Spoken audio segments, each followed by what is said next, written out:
Thank you very much for your hospitality and your very generous introduction. In his text entitled Bilderschatz, Harun Farocki writes, I quote, "On the surface of every gesture today appears much of its prehistory." End of quote. Bilderschatz was a lecture given at a conference in honor of Wilhelm Flusser.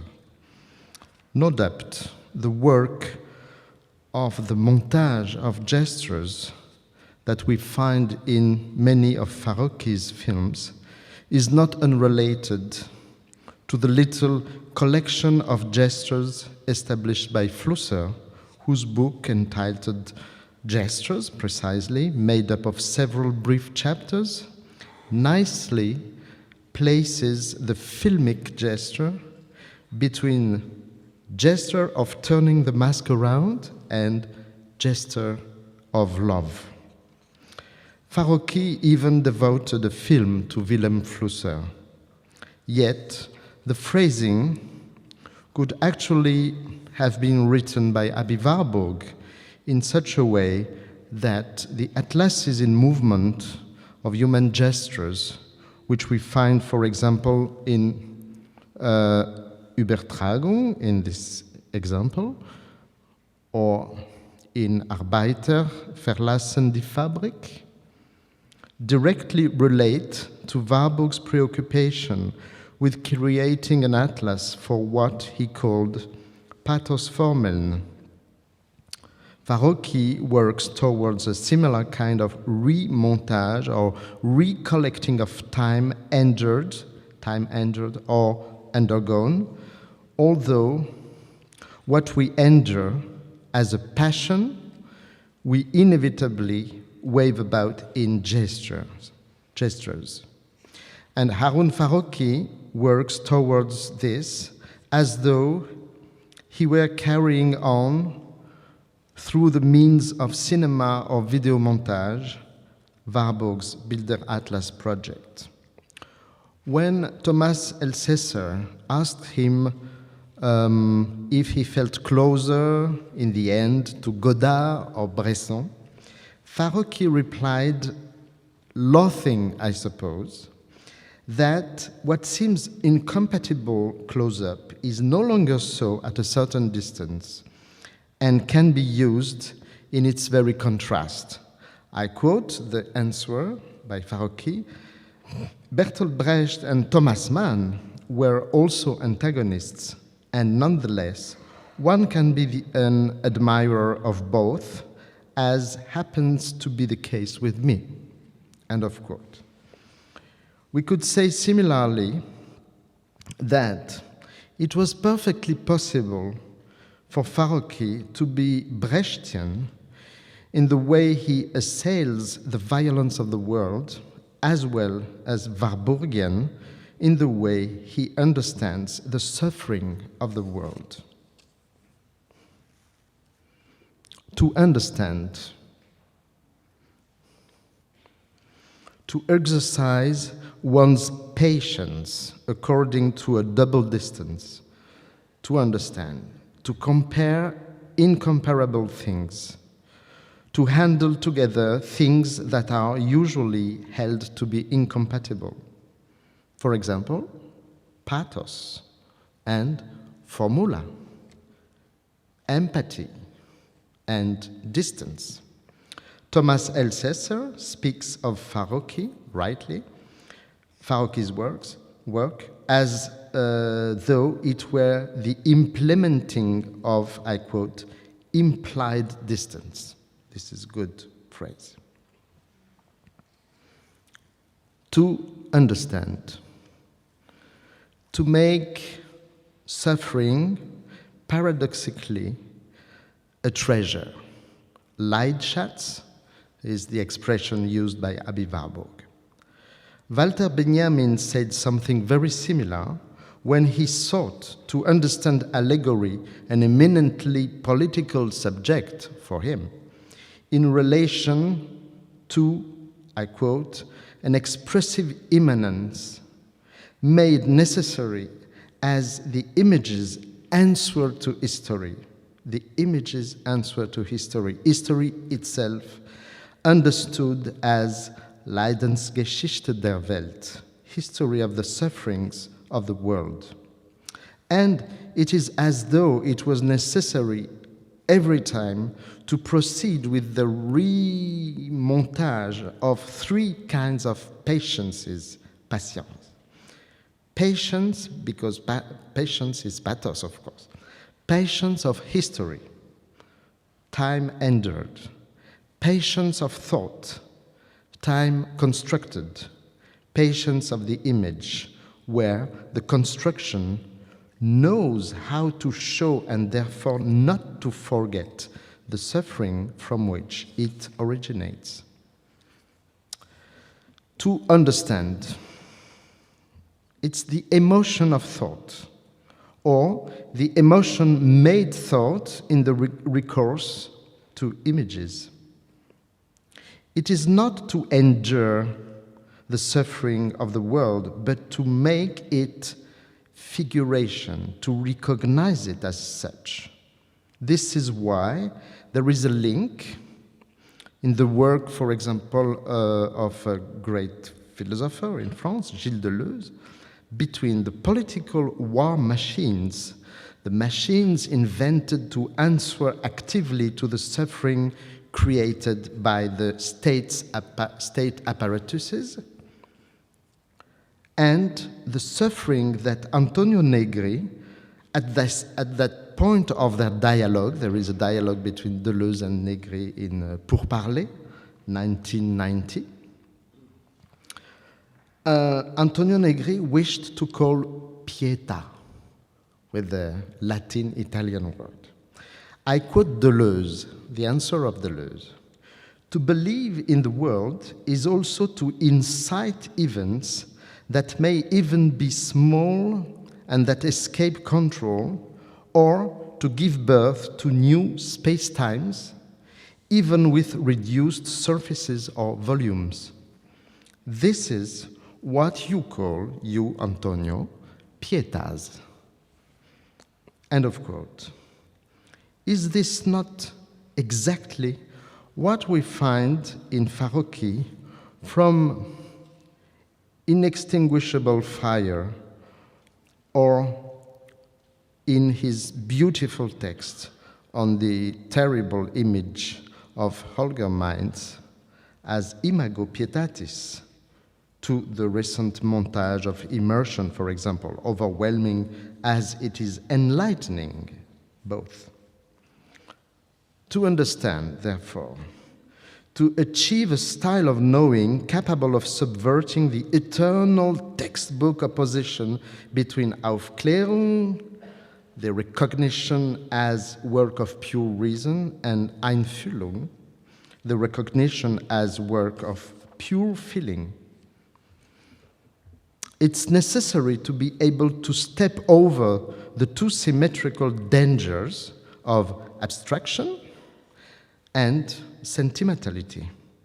It's necessary never to forget to make both pathos as experience endured and logos as constructed discourse critique each other.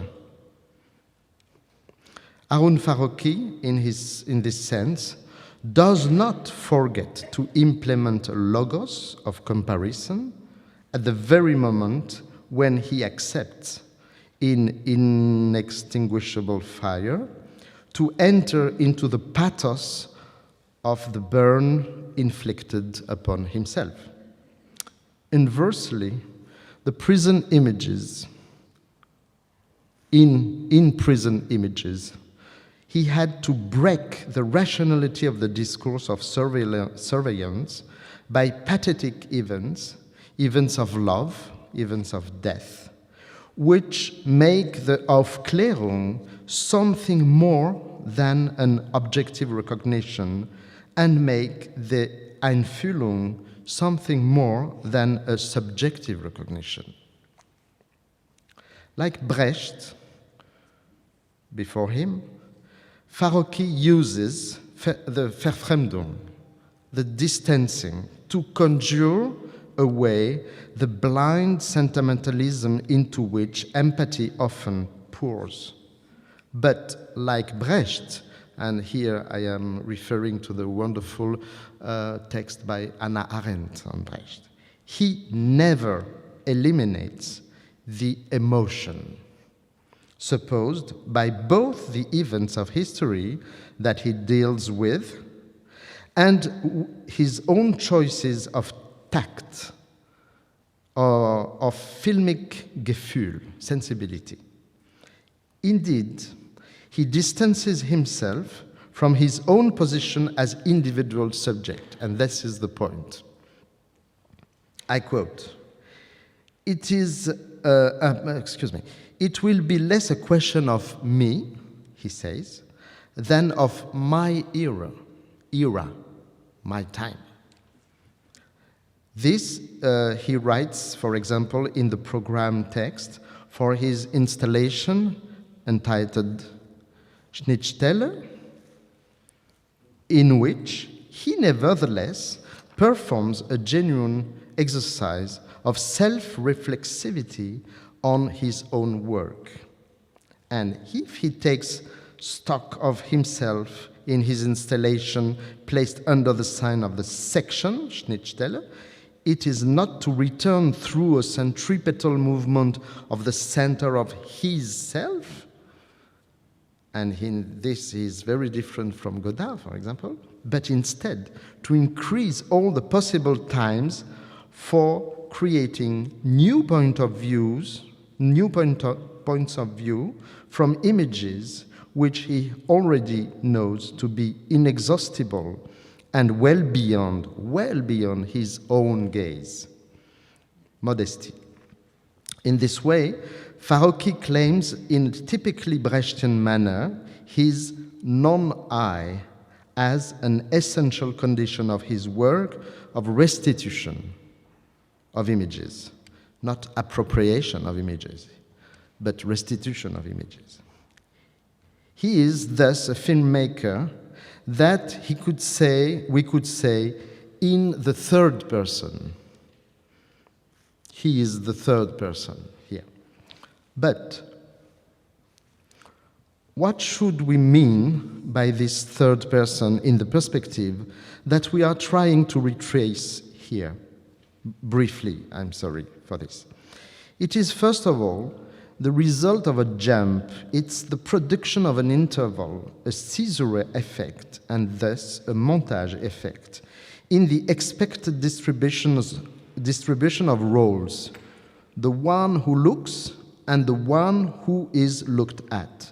In the, is it correct to say that for champ contre champ, the angle and reverse angle shot? This is correct?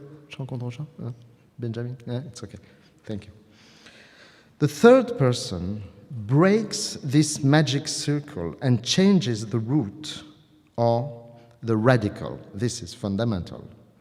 To change the radical. This means to change the roots.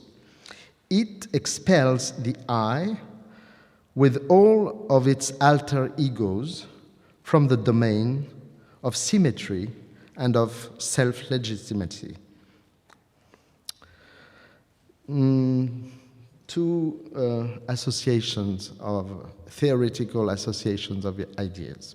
First, Abbe Warburg reflected on what we call suppletion in Indo-Germanic languages. It's a linguistic rule described before him by Hermann Osthoff, and I quote from the introduction of the Bilder Atlas Mnemosyne. Warburg says, certain adjectives or certain verbs can, in the comparative or conjugated forms, undergo a change of radical. For example, to intensify the adjective bonus in Latin, we change the linguistic rule and we say melior. And this change is made again in the ulterior stage of intensification, which is optimus. This means that, this is very important, that intensity is obtained by a changing of route, which Warburg, with so brilliant intuition, found in the functioning of images themselves throughout their many long years of transmissions.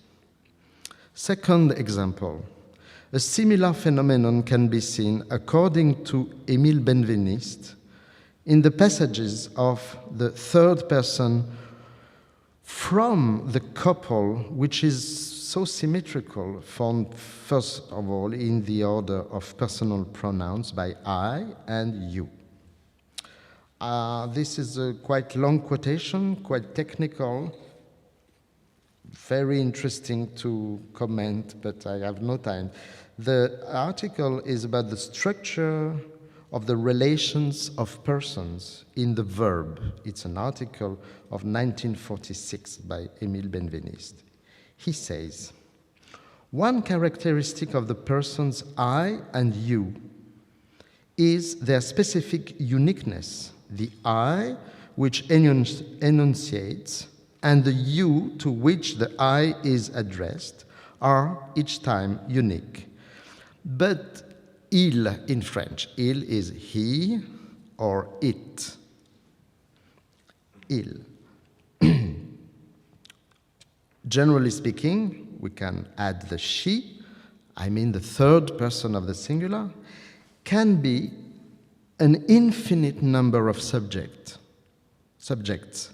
Benveniste writes, or none at all. The second characteristic is that I and you are reversible. The one that I define by you thinks of itself and can be reversed as I, and I may becomes a you.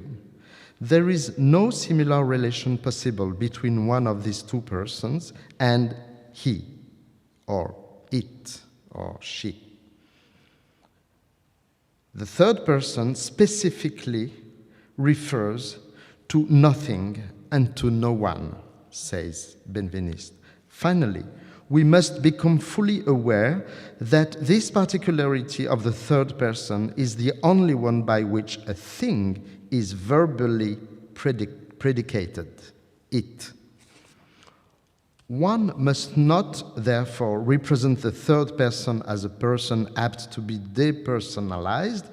There is no, this is technical, no apheresis. Apheresis in linguistics means a fall. There is no fall of the person, but only the non-person possessing as a mark the absence of what specifically qualifies the I and the you.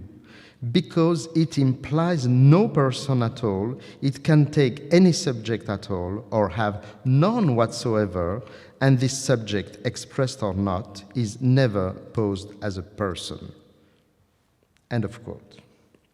If we try to think about Warburg's remarks and Benveniste's analysis together, we reach the following hypothesis. Intensity is not the privilege of the person, I or you. It arises just as much or even more in the jump or in the change of radical which affects the very notion of person.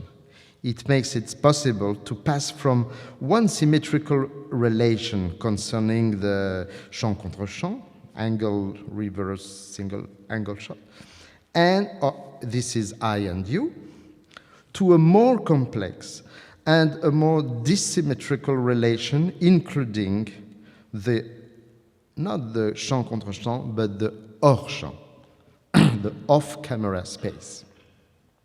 The hors champ formed by the he, or she, or it, which only a montage can constitute or reconstitute. And then we can sketch a new hypothesis, which must be substantiated by rereading, among others, Maurice Blanchot, Gilles Deleuze, Michel Foucault, and recently, for example, Roberto Esposito, beautiful book terza persona, politica della vita e filosofia dell'impersonale, 2007. The subject of politics. Both the subject of what I call temps subi, time endured, suffering, and the subject of emancipation, temps agi, time acted, would hold precisely in this possibility of a jump which makes us go from the personal relation to the paradigm of the third person. Farocki's montages, with multiple detours, constructions of intervals, tireless work of clarification, succeed in this way in maintaining those heterogeneous things which are explanation and implication, logos and pathos, distance and proximity, analysis of structures and emotion in front of time suffered. In this, Farocki works at understanding. And to anyone who might still doubt that an impersonality can thus maintain all of this intensity of the emotion in front of the, what I call, time endured, it would suffice to recall the following magnificent reflection by Gilles Deleuze, which accompanies me from several years now. Deleuze writes, it's about painting, by the way. Emotion does not say I. You are beside yourself. Emotion is not of the order of the ego, but of the event. It is very difficult to grasp an event, but I do not believe that this grasp implies the first person. It would be better to use the third person, like Maurice Blanchot, when he says that there is more intensity in the sentence, he suffers or she suffers, than I suffer. End of quote. Because it is admitted that the montage by Harun Farocki arise from a conception of the film as essay, it is well known, it's obvious. It seems then necessary to re-examine this question of intensity or emotion in the context of the masterly analysis by Theodor Adorno of the essay as a form. Adorno saw in the essayist a thinker capable of understanding things, above and beyond any alternative of the realist or dreamer, for example. For the essayist, writes Adorno, the text is so magnificent, so complex, so I am ashamed to make such a summary. For the essayist, understanding is totally different from, so to speak, dissecting phenomena, as the positivist scholar does. Rather, the essayist recollects the phenomena in a montage. He interprets them in, this is Adorno who says, half expressive, half conceptual form, which, I quote, acquires an aesthetic autonomy that is easily criticized as simply borrowed from art, though it distinguishes itself from art through its conceptual character and its claim to truth free from aesthetic semblance. Farocki's work slightly complicates this manner of seeing, for by creating essays in images, he borrows a lot from the medium of cinematography in order, in fact, to bring to light a very muddled truth of aesthetic appearance. The pertinence of Adorno's reflections as a resource for a better approach to the work of Farocki is no less striking The filmic essay in Farocki corresponds exactly to what Adorno mentioned in the essay in general. It functions neither as scientific dogma nor as a cultural product.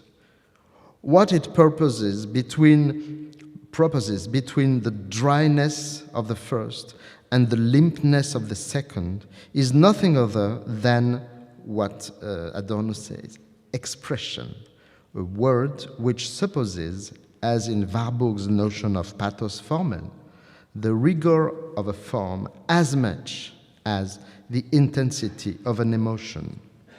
It is significant that in these lines, Adorno makes Walter Benjamin the, I quote, unequaled master of just such a composition of rigor and intensity, where the expressive moments of thought are woven or gathered in a montage, Adorno says, as in a carpet. As in a carpet. I quote, "The how of expression should rescue in precision what the refusal to outline sacrifices, without, however, betraying the intended matter to the arbitrariness of previously decreed significations. In this, Benjamin was an unequaled master. Such precision, however, cannot remain atomistic, no less, but more than the process of defining. The essay urges the reciprocal interaction of its concepts in the process of intellectual experience. In the essay, concepts do not build a continuum of operations, thought does not advance in a single direction. The thought does not advance in a single direction. Rather, the aspects of the argument interweave as in a carpet. The fruitfulness of the thoughts depends on the density of this texture." End of quote. And it is then that Adorno tells us finally, perhaps the most essential thing regarding this gaze born of the essay. It is worth reproducing and rereading the admirable passage which concerns Siegfried Kracauer, the curious realist. I quote, "Kracauer thinks with an eye that is astonished almost to helplessness, but then suddenly flashes into illumination. The oppressed people may well become master of their sufferings with such a gaze." And there is a whole development about Kracauer as a man who was without skin, so he was very suffering. He was suffering. End of this quotation. "The phenomenology of little images seemed suited to the long-suffering gaze that refused to be dismissed." End of quote. My conclusion: should not be our task today not to look for new masterpieces, for example, rather to implement with modesty this phenomenology of little images. Thank you.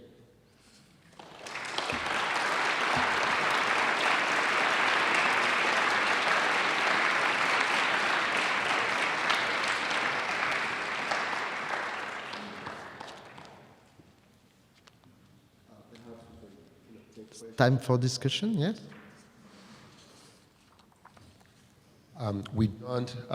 We have about 15 minutes for discussion, so I invite all of you to engage Professor Didi-Huberman.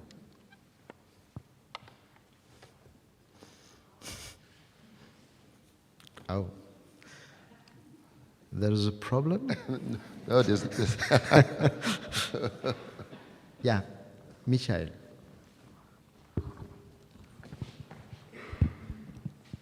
Just to start the discussion, and my question refers to your last sentence, or two last sentences, not to look for new masterpieces. In which respect do you mean that, and what does it mean if you say little images? Could you explain it a little bit further, this opposition between masterpieces and little images? It's you or me? It's just a small piece of irony. I mean, the world of art is very linked to the search for masterpieces. Even recently, the Bibliothèque Nationale de France proposed to me to write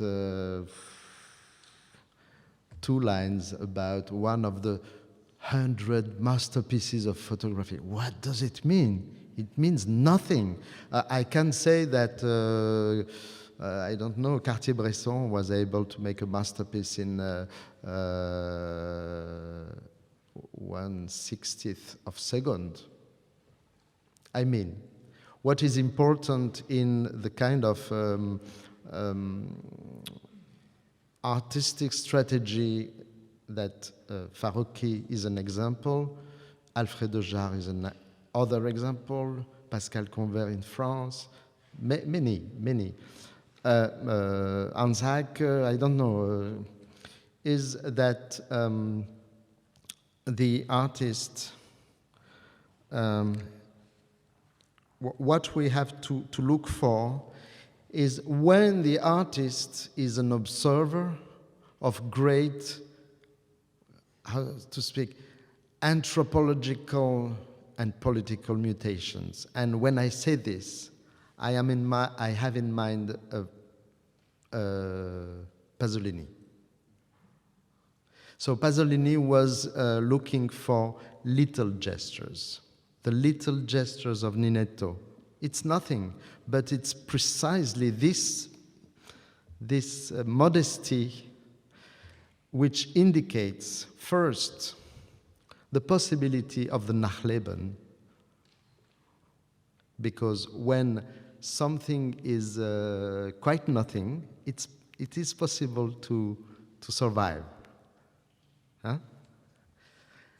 And second, the political significance of resistance which this survival, Nachleben, is able to convey. So,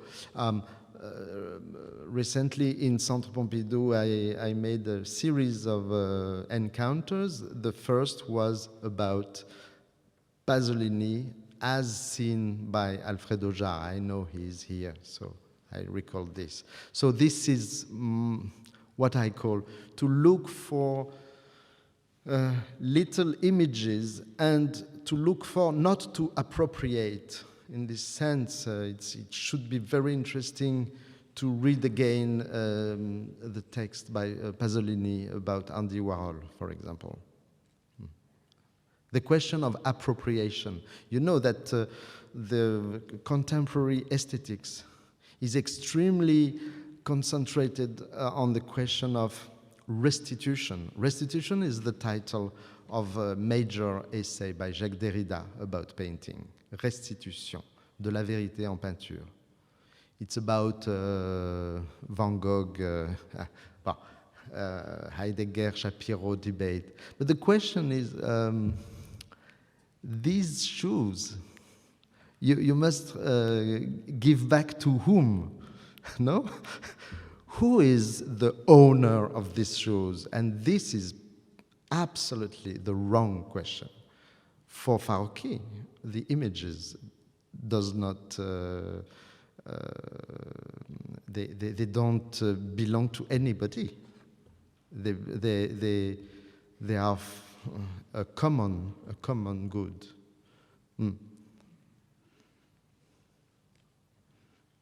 Did I answer to your question? Perfectly. No, no.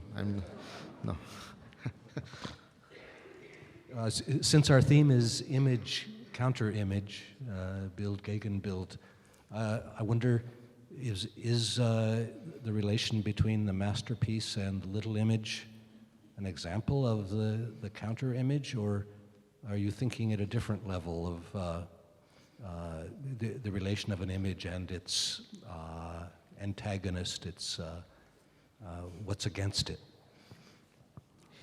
Image, counter-image is the basic, the minimum of definition of what is one image. One image is basically image, counter-image. Like when Godard says that one image is always the result of two previous, of course. And before Godard, Eisenstein said more or less the same. So image, counter-image, it's the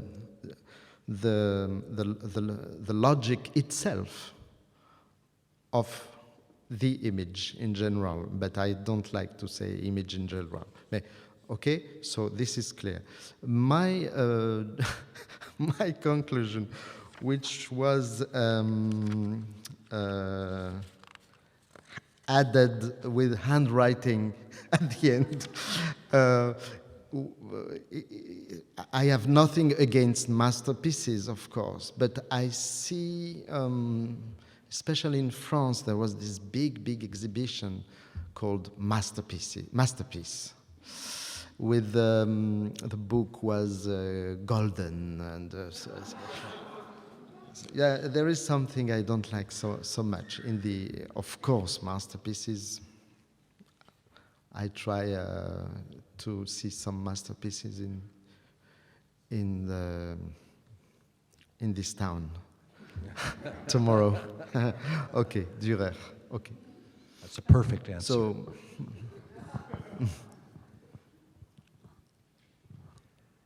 perhaps it might be possible to go back to your discussion of Farocki's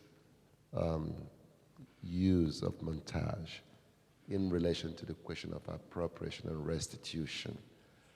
Could you, is it the case that, that this accumulation of gestures is less about appropriation, but more about restitution? What is the difference for you between the act of the montage, in which Farocki takes an extant image and reconstructs it, and from appropriation, and where is a restitution occurring? Could you, elaborate a little bit more on this tension between appropriation and restitution? Thank you for this question. It's a big question, so I elaborate briefly. I would say that it's interesting to ask this question through the difference between German and French tradition. I explain myself. It's remarkable that Farocki, who is very linked to Godard, he wrote a book on Godard, and of course Godard is fundamental for him. But Farocki is speaking, his theoretical reference, if I remember well, is the archive of Begriffsgeschichte, the famous archive where Hans Blumenberg was working, and you know this, of course.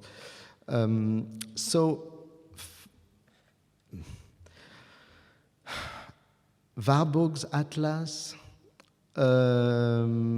archive of the history of concepts, it's an impersonal and a collective and a German tradition of how to work, okay? And I think in Farocki's film there is something of this. the images are not mine. I arrange them, I make editings, montage, to make them, to create a Lesbarkeit, a legibility, readability, a Lesbarkeit. In the French case, Godard is a heir not of Warburg, but of André Malraux. André Malraux,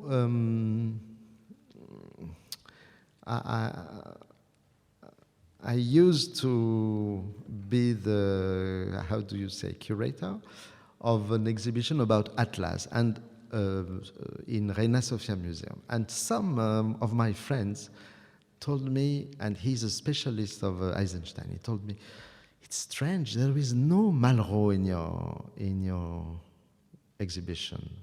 You forgot Malraux. I said, no, I didn't forget Malraux. Malraux was not making atlases. He was making albums. And by the way, all the albums of Malraux Musée Imaginaire, step by step, the beginning is wonderful. By the way, the beginning is close to Benjamin, 1935, okay. But step by step, Malraux becomes the author, the owner of the world art. And everything's... and there is something like that in Histoire du cinéma. I love Histoire du cinéma, of course. I defended Histoire du cinéma in the book you were kind to quote. But everything becomes related to the I of the author. Malraux, Godard. In Farocki's example, Farocki is not... it's interesting in the Le Générique, I don't know in English. It is said Farocki, producer. The author as a producer. But not the eye of the genius, like Malraux. Is it an answer to your question? So when you are so modest, you cannot appropriate anything.